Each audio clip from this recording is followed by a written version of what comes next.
Di negara mutan Nation X, Cyclops berbicara dengan Cannonball dan Roberto da Costa. Cyclops menunjukkan sesuatu kepada mereka, yaitu satu telur Phoenix. Dengan memanfaatkan telur itu, Cyclops akan mendapatkan kekuatan yang amat besar. Dengan memiliki kekuatan tersebut, Cyclops akan menghadapi incursion terakhir. Selamat datang kembali di Marvel Universe Indonesia bersama saya Admin Y. Dalam video ini, kami akan melanjutkan cerita Time Runs Out. Agar kalian tidak bingung dengan cerita ini, kami sarankan tonton dulu video-video pada playlist Incursion. Linknya sudah kami cantumkan di deskripsi. Sekarang armada alien akan bisa leluasa memusnahkan bumi. Meskipun begitu, Illuminati masih punya cara lainnya. Dulu Avengers pernah menyatukan planet bumi dengan satu planet lain yang disebut Rogue Planet. Kedua planet ini berada di posisi yang sama tapi tidak saling bersentuhan. Sebab Rogue Planet diatur supaya tidak berwujud fisik. Kini Illuminati menukar kondisi keduanya, sehingga bumilah yang menjadi tidak berwujud fisik. Setelah itu, Illuminati menunggu seseorang yang ternyata adalah Tony Stark. Rupanya sebelumnya Reed Richards berkomunikasi dengan Tony. Sebelum dikurung di Necropolis, Tony sudah mempersiapkan sesuatu. Setelah kabur dari pengurungan dan mendengar kabar tentang armada alien, dia menaiki pesawat menuju Soul's Hammer sambil berbicara dengan Reed. Seperti sudah disebutkan pada video Incursion bagian kedua, Soul's Hammer merupakan bangunan raksasa di dekat bumi dan menyerap energi matahari. Kini Tony akan mempergunakan segala energi yang sudah tersimpan di dalam Soul's Hammer. Dalam komik Avengers volume 5 isu 44, Illuminati berkomunikasi dengan Tony yang sudah tiba di Soul's Hammer. Reed Richards memberitahu Tony bahwa pergantian kondisi bumi dan Rogue Planet telah selesai. Maka Tony pun mulai menggerakkan Soul's Hammer mendekati armada alien. Pada akhirnya, armada alien bisa mendeteksi ada Soul's Hammer di belakang mereka. Tapi semua sudah terlambat bagi mereka. Tony dengan cepat mengerahkan energi yang tersimpan dalam Soul's Hammer sebagai tembakan yang amat sangat dahsyat terhadap armada alien. Akibat serangan ini, sedikit bagian bulan terbelah, sedangkan semua armada alien hancur lebur. Saking kuatnya energi dari Soul's Hammer terus melesat ke arah bumi. Namun seperti sudah disebutkan, kondisi bumi telah bertukar dengan Rogue Planet. Jadi kini energi dari Soul's Hammer membombardir Rogue Planet, sedangkan bumi tetap aman. Setelah tak ada lagi energi dari Soul's Hammer, kondisi bumi dan Rogue Planet ditukarkan lagi seperti semula. Sementara itu, Soul's Hammer juga hancur dalam ledakan, sebab tak sanggup lagi menahan penggunaan energi dalam jumlah yang sangat besar. Meskipun begitu, Tony Stark selamat. Dengan dilindungi armornya, dia terbang dari puing-puing Soul's Hammer kembali ke bumi. Di Gedung Putih, T'Challa menemui Presiden Amerika Serikat. T'Challa mengungkapkan bahwa universe utama akan hancur pada incursion terakhir yang akan berlangsung 6 jam lagi, sedangkan beberapa ilmuwan terbaik di dunia akan dikumpulkan. Seperti sudah disebutkan pada video Time Runs Out bagian 6,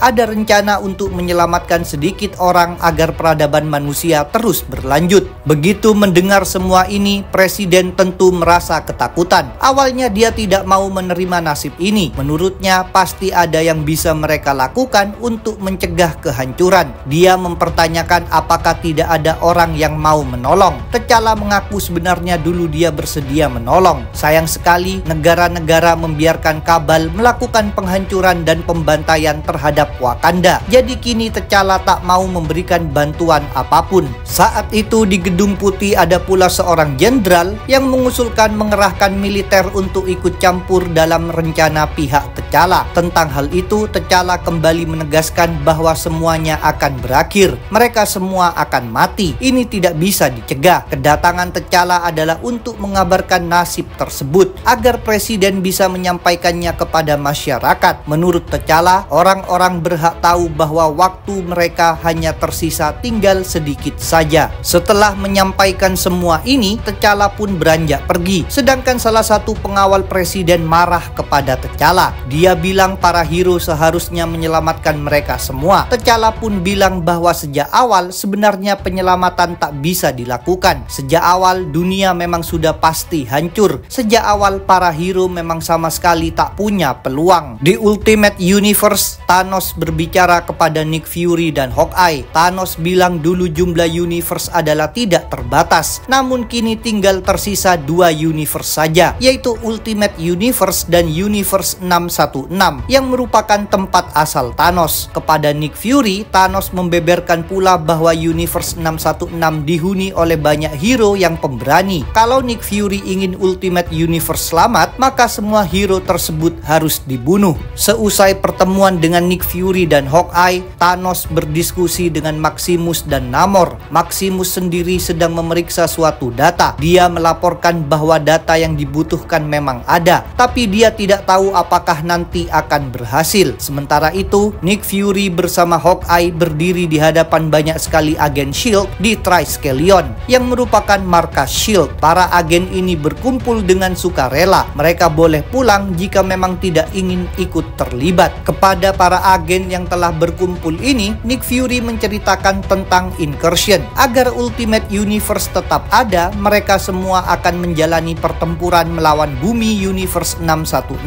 Meskipun begitu, Nick Fury menyadari lebih besar kemungkinannya segalanya akan hancur. Karena itu Nick Fury memutuskan tidak memberitahu masyarakat dunia tentang incursion. Dia tidak mau orang-orang menjalani akhir kehidupan mereka dalam kepanikan. Di tengah pengumuman ini, Nick Fury diberitahu Hawkeye bahwa City telah tiba. Maker memang akan mengatur City untuk ikut bertempur bersama SHIELD. Sedangkan Nick Fury melanjutkan kata-katanya kepada para agen SHIELD. Dia mengakui bahwa sebagian besar dari mereka akan mati dalam pertempuran ini. Tetapi ini adalah pengorbanan yang memang harus mereka lakukan. Nick Fury bilang jika bisa memilih, dirinya lebih baik mati dalam perjuangan. Dia tahu para agen juga punya sikap yang sama, maka dia pun mengajak mereka semua berjuang. Dalam komik New Avengers volume 3 isu 33, Dr. Doom bersama Owen Reece melakukan perjalanan melintasi waktu menuju masa lalu, hingga mereka tiba pada masa ketika Owen akan menjadi Molecule Man. Doom pernah mendengar kejadian tersebut. Owen mengalami kecelakaan eksperimen teknologi dan memperoleh kekuatan super pengendalian molekul. Meskipun begitu, Owen mengungkapkan bahwa ada banyak rahasia yang tidak diketahui Doom tentang kejadian itu. Owen lalu menyuruh Doom memperhatikan versi Owen masa lalu yang sedang mempersiapkan peralatan. Saat itu, Owen juga membeberkan alasannya memilih Doom, yaitu karena Doom punya keahlian yang hebat dalam sains dan sihir. Jadi Doom akan memahami penjelasan yang akan Owen berikan. Owen menjelaskan bahwa kini mereka bukan sekedar berada di masa lalu, melainkan juga di universe yang berbeda. Ini artinya Owen yang sedang mereka awasi merupakan varian. Kita sebut saja varian ini dengan nama Bayu. Tiba-tiba muncul cahaya terang ketika peralatan di sana mengalami masalah. Seperti yang sudah disebutkan, peristiwa ini membuat Bayu memperoleh kekuatan.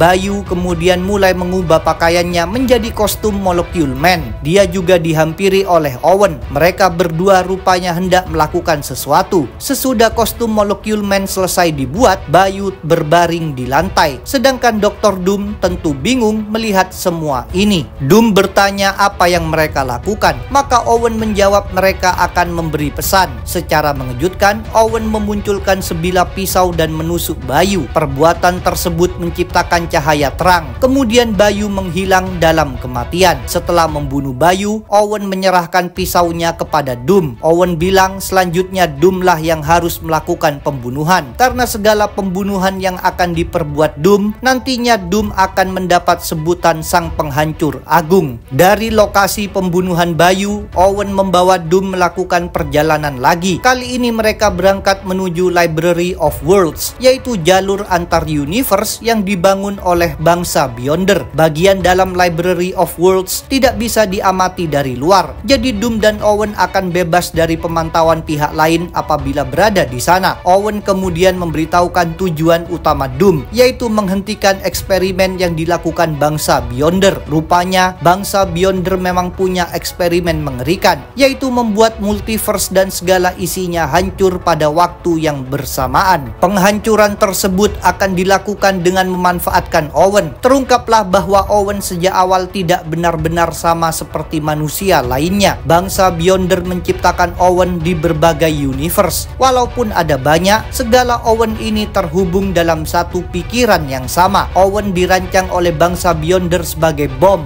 Setiap Owen sanggup menghancurkan satu universe. Ketika Owen memperoleh kekuatan pada kecelakaan teknologi, sebenarnya itu adalah momen di mana bomnya dinyalakan. 25 tahun sejak momen tersebut, semua Owen akan mati meledak secara bersamaan dan memusnahkan multiverse. Begitu mendengarnya, Doom sontak merasa heran. Tadi Bayu mati tapi universe-nya tidak hancur. Owen pun mengungkapkan bahwa itu karena Bayu mati sebelum waktu yang ditetapkan bangsa Beyonder. Kini Doom harus mulai melakukan hal yang sama. Demi menggagalkan eksperimen bangsa Beyonder, Doom harus membunuh varian Owen di beragam universe. Nantinya, Doom harus melakukan upaya ini sendirian, sebab kondisi Owen utama akan ikut terganggu oleh kematian berbagai variannya. Jadi Owen utama tidak bisa terus-menerus ikut bersama Doom. Karena jumlah universe amat sangat banyak, Doom mengatakan tugas itu mustahil dilakukan olehnya sendirian. Tentang masalah itu, Owen mengatakan nantinya Doom harus mendirikan agama agar ada banyak orang yang membantunya. Owen juga menekankan bahwa Doom harus menyembunyikan identitas aslinya. Maka Owen menutupi Doom dengan cahaya. Dengan wujud bercahaya, Doom mulai melakukan pembunuhan berantai. Dia mendatangi berbagai universe satu persatu dan menghabisi Owen di tiap universe tersebut. Walaupun kematian prematur Owen bertujuan mengacaukan rencana eksperimen bangsa Beyonder, hal ini tetap menimbulkan dampak yang buruk, yaitu incursion yang merupakan tabrakan antar universe. 7 tahun semenjak pembantaian Owen dimulai, incursion pertama terjadi. Salah satu universe yang mengalami incursion pertama ini adalah universe 129061. 1 tahun kemudian, Doom merekrut bawahan pertamanya. Saat itu Doom baru saja membunuh satu varian Owen. Dia lalu dihampiri oleh seorang gadis kecil yang merasa penasaran atas perbuatan Doom. Gadis itu mengaku seluruh keluarganya telah dibantai di camp Sentinel, sedangkan dirinya berhasil melarikan diri. Doom merasa gadis itu spesial, maka Doom bilang akan mengajarkannya cara membela diri. Sejak itu, gadis tersebut mengabdi kepada Doom dan memakai nama Black Swan. Seiring waktu, lebih banyak wanita yang direkrut oleh Doom menjadi Black Swan. Kelompok ini pun menjadi semakin besar. Kepada para Black Swan, Doom menanamkan doktrin bahwa Owen Reese harus dihabisi. Para Black Swan menyebut Doom dengan nama Rabum Alal. Dari markas di Library of Worlds, para Black Swan berangkat ke beragam universe dan melakukan pembunuhan varian Owen. Seperti yang pernah dikatakan Owen universe utama, Doom mendirikan agama. Dengan begini, semakin banyak varian Owen yang dibunuh. 10 tahun sejak Doom memulai pembunuhan berantai, bangsa Beyonder akhirnya menyadari eksperimen mereka sedang diganggu. Maka mereka pun melakukan tindakan. Bangsa Beyonder mengirimkan virus ke multiverse. Virus ini menginfeksi kecerdasan buatan yang bisa melakukan perjalanan antar universe. Apabila terkena virus tersebut, kecerdasan buatan berubah menjadi mapmakers dan Sidra Maris. Perubahan semacam ini sudah pernah kami ceritakan dalam video Incursion bagian ke-7. Setelah menjadi mapmakers dan Sidra Maris, kecerdasan buatan melaksanakan tugas dari bangsa Beyonder, yaitu memetakan universe di mana varian Owen-nya telah mati. Ini dilakukan dengan cara menandai pergerakan para Black Swan. Selain itu, mapmakers dan Sidra Maris juga meledakkan bumi yang mengalami incursion. Bangsa Beyonder ingin multiverse musnah pada waktu yang bersamaan, bukan berangsur-angsur melalui incursion. Cerita Time Runs Out akan kami lanjutkan dalam video bagian terakhir. Jadi jangan lupa untuk subscribe, like, komen, dan share. Kalian juga bisa bergabung di grup Facebook, like fanpage, follow Instagram, follow TikTok, serta dukung Marvel Universe Indonesia di Saweria. Linknya ada di deskripsi. Sampai jumpa lagi dalam pembahasan tentang topik-topik Marvel lainnya.